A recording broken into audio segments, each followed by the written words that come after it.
Treviso tiene la provincia cala. Sono questi gli input per chi volesse acquistare o affittare una casa nella Marca. I prezzi medi delle abitazioni vedono il capoluogo svettare su tutti gli altri centri del Trevigiano. Non c'è confronto infatti tra un appartamento in centro a Treviso e uno a Conegliano, altra piazza ambita, dove però un metro quadro costa ben 1.000 euro in meno un abisso. Appartamenti, garage, ville, nel capoluogo di Marca non c'è immobile le cui quotazioni non abbiano sostanzialmente retto.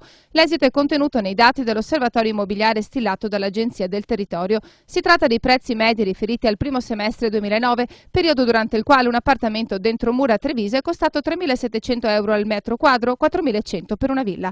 Per trovare prezzi più abbordabili bisogna andare verso i confini comunali, dove una casa di 100 metri quadri può costare meno di 200.000 euro.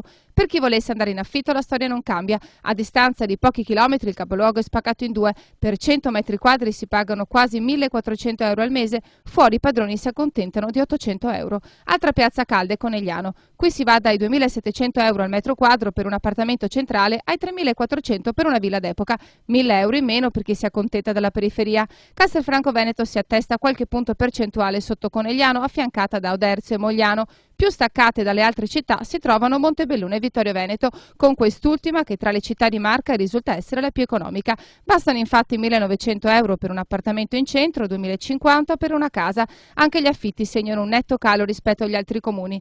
Capitolo a parte invece i garage. Comprarne uno dentro le mura di Treviso costa una fortuna. Si parla di 3.400 euro al metro quadro contro i 1.150 di Vittorio. Insomma, nel capoluogo il centro è d'oro. Il resto della provincia, per fortuna di chi per ragioni di portafogli deve fare i conti a fine mese, sembra invece più abbordabile rispetto agli anni scorsi.